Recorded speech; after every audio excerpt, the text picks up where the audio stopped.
n'ont rien à voir avec le budget. Et nous sommes prêts à tout faire pour défendre les Canadiens, pour défendre les intérêts des Canadiens. Une dernière question, très brièvement. Le député d'Ottawa-Sud.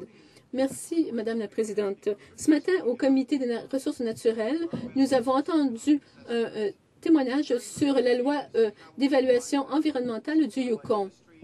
C'est une loi qui découle des contributions de tous les intervenants, de tous les intéressés. La rédaction de cette loi a pris 3 ou 4 ans. Ça fait vraiment contraste avec la façon dont le gouvernement conservateur a rédigé sa loi. Je pense que ça pourrait servir de modèle pour les conservateurs, car dans ce cas-ci, on a un processus auquel tout le monde est parti. La députée de York West. Je pense que c'est ainsi que ça devrait se faire. Je suis en politique depuis 25 ans et on a connu du succès. Je sais que les différents gouvernements ont connu du succès quand ils ont procédé ainsi, quand ils ont consulté et rassemblé toutes les parties, tous les intéressés et quand on les a tous mis à contribution. Mais à l'heure actuelle, toutes ces organisations, tous les groupes n'ont plus d'argent pour... J'encouragerai le député à prêter davantage attention à cette question. Le député d'Ottawa-Sud. Merci, Monsieur le Président. J'ai une question posée à ma collègue. Cela pourrait nous aider dans notre discussion au sujet du processus qu'on a suivi ici à la Chambre. Je crois qu'on peut dire que beaucoup de députés, même de simples députés du gouvernement, estiment que ce projet de loi aurait dû être divisé en différentes parties. Nous savons, à la suite du déversement de pétrole survenu cette semaine en Alberta, que les normes du gouvernement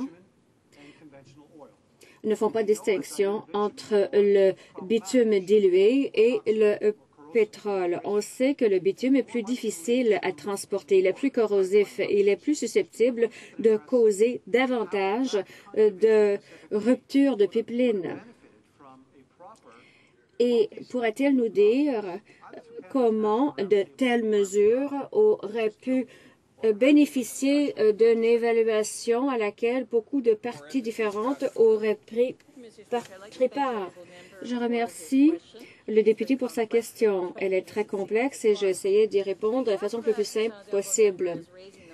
L'exemple cité par le député est très important. Ça nous permet de situer ce projet de loi dans son contexte. Une des plus importantes raisons de maintenir la force de la loi sur les pêches et de la loi sur l'évaluation environnementale, c'est d'assurer qu'on évalue bien toutes les répercussions de projets majeurs qui pourraient avoir des répercussions sur la santé humaine. En très peu de temps, on a vu 2 ruptures de pipeline dans ma province, l'Alberta, et le propriétaire et ni le propriétaire du pipeline, ni l'exploitant n'ont décelé ces bris. Ce sont des agriculteurs et des membres des Premières Nations qui ont détecté ces ruptures, ces fuites. Nous devrions, étant donné la lenteur du processus, ce projet est devenu non rentable. Le député d'Ottawa-Sud. Merci, Monsieur le Président. J'aimerais revenir sur un aspect du discours du député. Il a cité le cas du Yukon. Le Yukon a établi sa propre procédure d'évaluation environnementale. Il a mis des années à le mettre au point. Lorsqu'on mettait au point ce processus, on a consulté les entreprises, les syndicats, les organismes de protection de l'environnement, les ONG, qu'on n'a pas accusé de gaspiller de l'argent, et avec différents groupes. Et lorsqu'on a établi le processus définitif, tout le monde était d'accord. C'est un modèle bien intéressant duquel on pourrait tirer des enseignements. Pourquoi le gouvernement n'a-t-il pas suivi les conseils, n'a-t-il pas mis en place le programme adopté par les libéraux afin d'améliorer le système? l'honorable député. Je remercie mon honorable collègue de sa question et je dois dire que je respecte son propre bilan en matière de prise de décision environnementale puisqu'il a eu une longue et éminente carrière. En ce qui concerne le Yukon, il s'agit d'une bonne mesure législative, d'un modèle, mais je tiens à rappeler à mes collègues d'en face que je siège au comité de l'environnement. Nous y avons un examen de la loi sur les évaluations environnementales et nous avons entendu de nombreux témoignages concernant les lacunes de cette loi qui devraient être améliorées. Et ces témoignages nous sont venus de divers particuliers et groupes de parties. C'est abominable et nous devrions nous opposer à cette mesure. À l'ordre, je vous prie, l'honorable député d'Ottawa-Sud. Merci, Monsieur le Président. J'aimerais tout simplement revenir au propos de l'honorable secrétaire parlementaire de la Défense. J'aimerais rappeler à l'honorable secrétaire parlementaire, et je lui pose une question à ma collègue en même temps, que plus le premier ministre et le ministre des Finances parlent, plus je me souviens de mes grands-parents qui travaillaient pour une entreprise de la vallée de l'Outaouais bien renommée.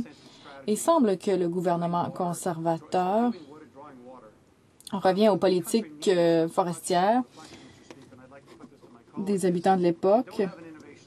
Alors, nous n'avons pas une stratégie d'innovation. L'argent, le capital d'investissement n'est pas investi au Québec, au Canada, justement.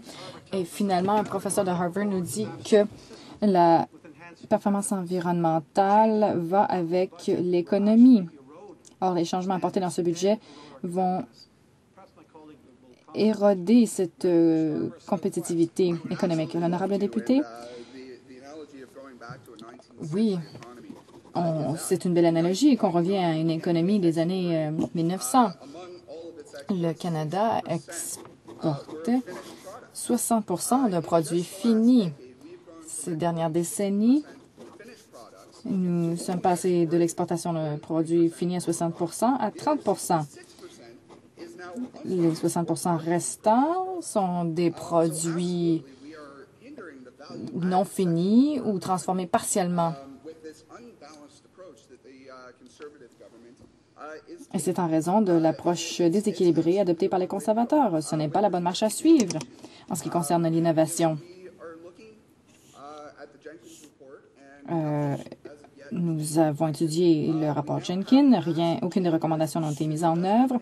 On annonce des changements à la loi sur Investissement Canada.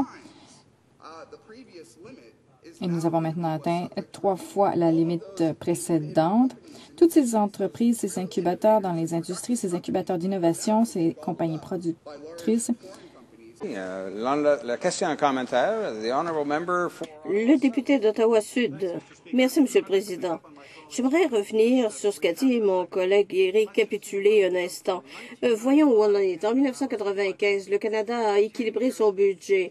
Pendant 10 ans, avec 10 années consécutives de surplus, les conservateurs sont arrivés au pouvoir et il y avait 13 milliards de surplus. Avant même que la réception frappe, une réception qu'ils niaient, on avait augmenté les dépenses du gouvernement à un niveau record.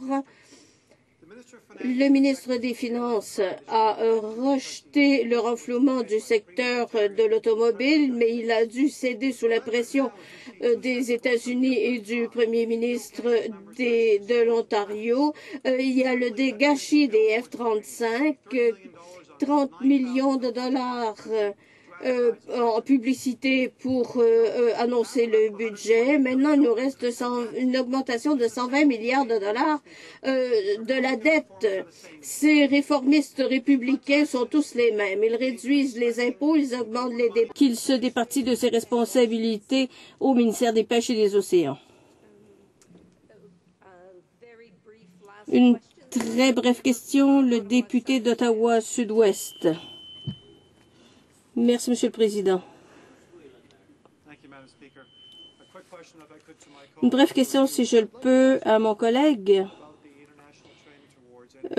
Pourrait-elle me parler de la tendance mondiale à l'efficacité énergétique?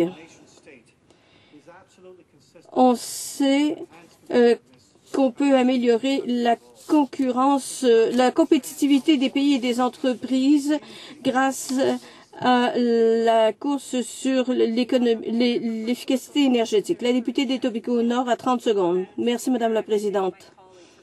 Je remercie mon collègue de sa question. Le Canada a raté le coche. Quand nous avions des mesures de reprise économique, on aurait pu avoir une reprise aussi dans l'économie verte. D'autres pays ont investi beaucoup plus que le Canada. Nous avons besoin d'une stratégie pour l'économie verte. On a besoin d'une stratégie d'économie durable. Les entreprises comprennent. Rien à voir avec le budget et nous sommes prêts à tout faire pour défendre les Canadiens, pour défendre les intérêts des Canadiens. Une dernière question, très brièvement, le député d'Ottawa-Sud. Merci, Madame la Présidente. Ce matin, au Comité des ressources naturelles, nous avons entendu un témoignage sur la loi d'évaluation environnementale du Yukon.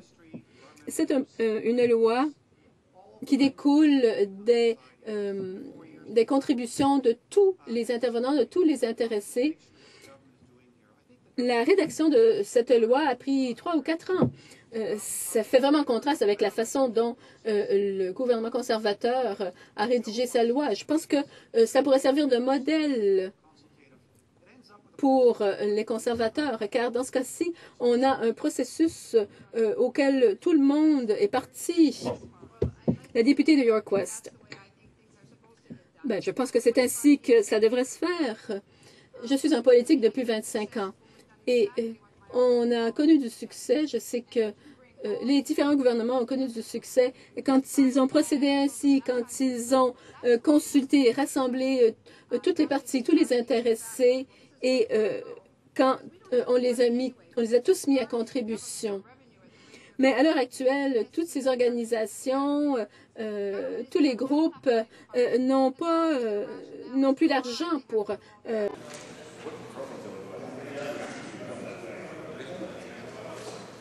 The honourable member for Ottawa South. Le député d'Ottawa-Sud. Merci, Monsieur le Président. J'aimerais dire à l'intention des Canadiens qui nous écoutent ou qui suivent notre débat, eh bien, j'aimerais rappeler aux Canadiens ce qui est en jeu. De quoi débattons-nous ce soir? Pourquoi a-t-on présenté autant d'amendements qui feront l'objet d'un vote sous peu? Pourquoi tout ce battage autour de ce projet de loi? Bien sûr, les Canadiens sont occupés à gagner leur vie, à s'occuper de leurs enfants, à payer leur hypothèque. Tout cela leur semble, a priori, très compliqué, mais il y a des simples faits qui permettent de situer les questions. Il s'agit d'un document budgétaire qui compte plus de 400 pages. Il compte 753 articles. Il se trouve à modifier ou à abroger 70 lois qui existent aujourd'hui au Canada. Voici certaines des mesures prévues dans ce projet de loi, parce qu'il ne s'agit pas d'un document économique et ce n'est pas non plus un plan de transformation économique, contrairement à ce que prétend le ministre. Premièrement, on se trouve à réécrire les lois de protection de l'environnement du Canada. Ça a pris 40 ans pour les adopter. Et dans ce projet de loi, on les raye d'un trait. Et on brise une promesse du gouvernement conservateur en relevant de 65 à 67 ans l'âge d'admissibilité à la pension de vieillesse. Ce projet de loi crée de l'incertitude pour les industries sectorielles, plutôt saisonnières, en modifiant l'assurance-emploi. On se trouve également à nuire à l'image du Canada dans le monde en annulant 100 000 demandes d'immigration. 100 000 personnes qui attendaient que leurs demandes soient traitées. Eh bien maintenant, ces personnes n'ont plus aucun espoir. Donc, on propose de réduire les paiements de transfert aux provinces en matière de santé. Est-ce que cela a été annoncé dans leur programme? Non. Est-ce qu'ils ont négocié cela avec les provinces? Pas du tout. Et les conservateurs s'en prennent également à des organismes de bienfaisance avec lesquels ils ne sont pas d'accord. Ils ont éliminé la table ronde sur l'économie et l'environnement, droit et démocratie et le Conseil national du bien-être social. Des groupes avec lesquels les conservateurs sont en désaccord. Est-ce qu'ils en avaient parlé pendant la campagne électorale? Pas du tout. Ils ont réduit la surveillance des organismes relevant de la couronne. On réduit la surveillance démocratique de notre organisme d'espionnage, le SCRS. On abroge la loi d'exécution du protocole de Kyoto. On élimine plusieurs exigences de déclaration en ce qui concerne les changements climatiques et les emplois dans le secteur privé. Et en bref, Monsieur le Président, il s'agit d'une loi antidémocratique. Le gouvernement se sert d'une loi omnibus pour limiter le débat et pour faire passer à toute vapeur toutes ces mesures hétéroclites à la Chambre. Voilà l'objet de ce projet de loi. Mais nous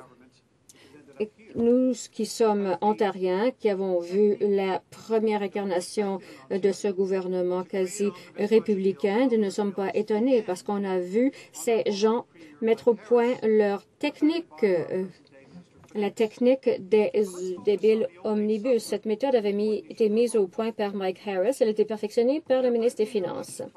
Les conservateurs reviennent sur leur promesse électorale en relevant de 65 à 67 ans l'âge de l'admissibilité à la pension de vieillesse. Ils font fi de l'avis de l'OCDE, du directeur parlementaire du budget et des experts du Parlement qui ont tous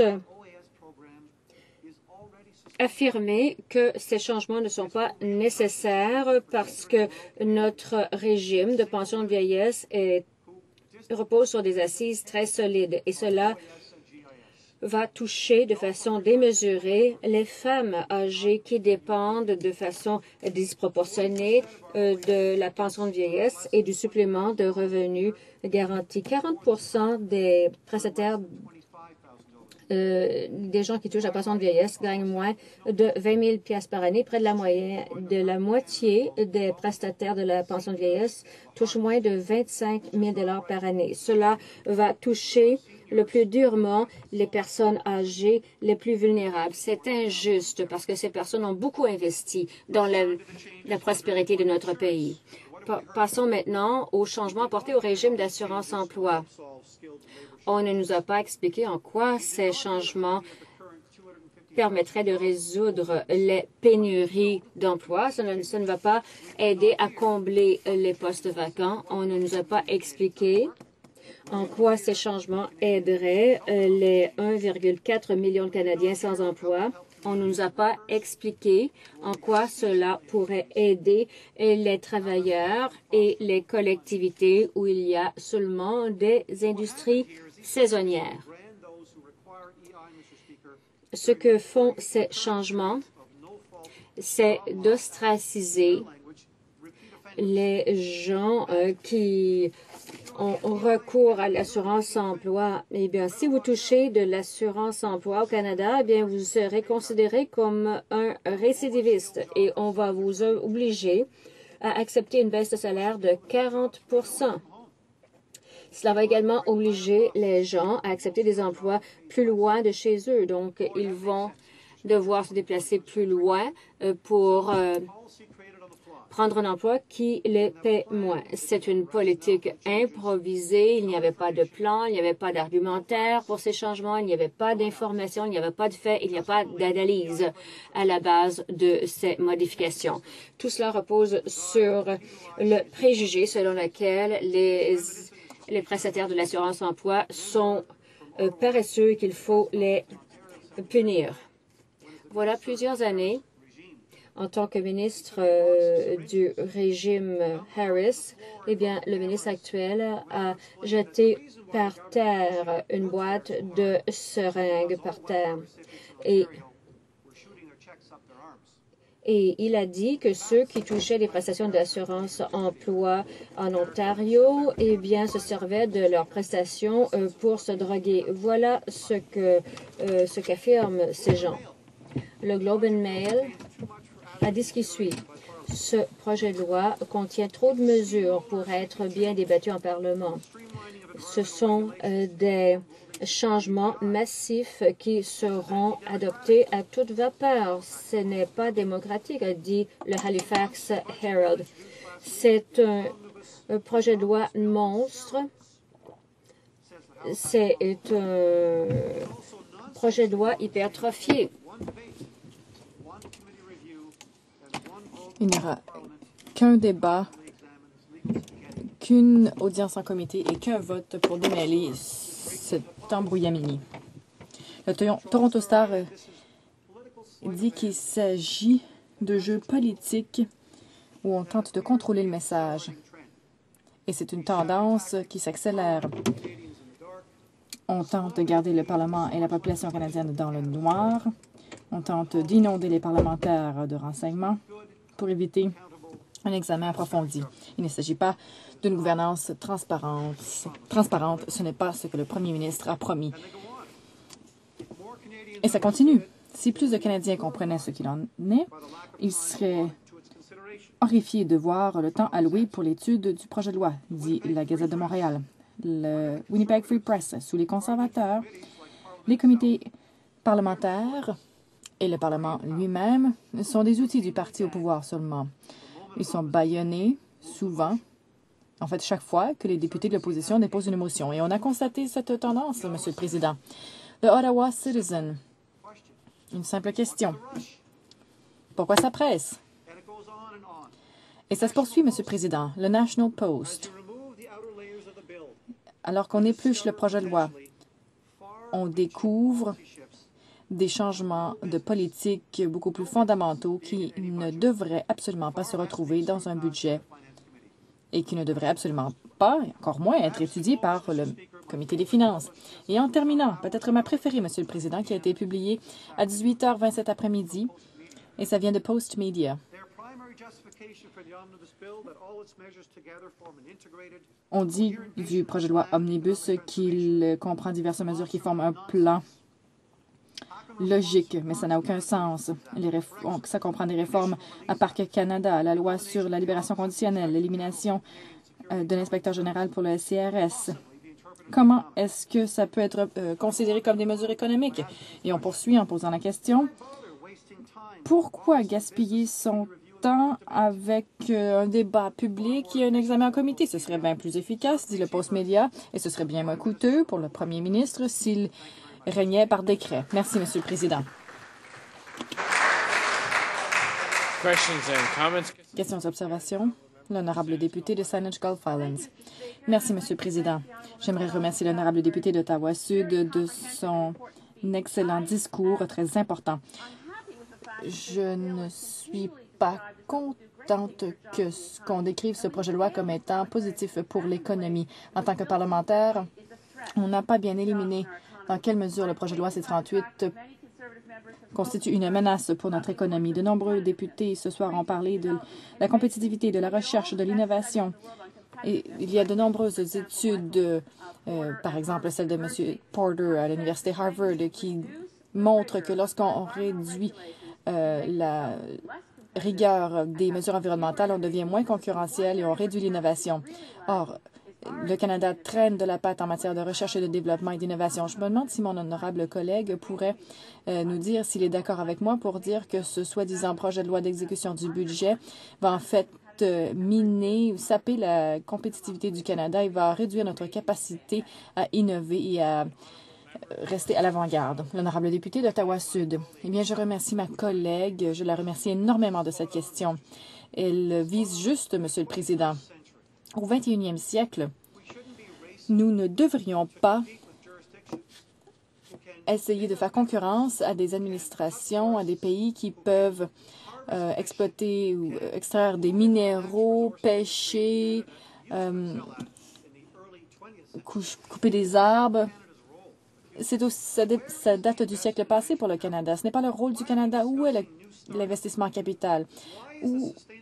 Pourquoi la Fondation de la technologie durable n'a pas le financement nécessaire pour lever des capitaux avec l'industrie privée pour commercialiser de nouvelles technologies écologiques?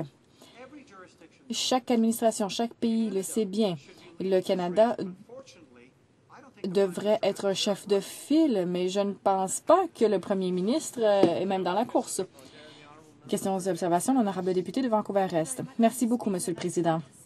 J'aimerais dire à l'honorable député que, selon moi, il a donné un excellent discours qui couvrait de nombreux points concernant ce terrible projet de loi d'exécution du budget. Bon, je ne sais pas ce qu'il en est dans sa collectivité, mais dans la mienne, on a de plus en plus l'impression que ce projet de loi va creuser l'écart dans notre pays, va creuser l'écart des inégalités. Et en fait, ce soir, j'ai surtout mis l'accent sur le logement parce que ce projet de loi ne parle absolument pas du logement. Nous avons une crise du logement, que ce soit à Ottawa, que ce soit à Toronto, à Vancouver, dans de nombreuses collectivités représentées à cette Chambre, il y a une crise du logement. J'aimerais savoir si le député pourrait nous en parler. Est-ce qu'il il n'a pas ce genre de problème ici à Ottawa, le problème du manque de logements abordables? L'honorable député d'Ottawa-Sud. Merci, Monsieur le Président. Je tiens à remercier ma collègue. Oui, nous avons ce problème ici, même dans l'ombre de la Tour de la Paix. Nous avons besoin désespérément de logements. Il est intéressant de revenir en arrière. L'un des premiers gestes qui a été posé par ce gouvernement lorsqu'il a obtenu sa minorité, c'est de se débarrasser de notre ministère du Logement. Il s'en est tout simplement débarrassé d'un trait de crayon. Est-ce que nous avons une stratégie nationale du logement? Est-ce que nous essayons de réduire le taux d'itinérance? Est-ce que nous établissons la relation entre l'itinérance, la santé mentale? Non. C'est un pas en arrière pour le Canada. On ne fait que exploiter le plus rapidement possible les ressources naturelles pour extraire le plus de pétrole possible, pour vendre le plus de minéraux possible.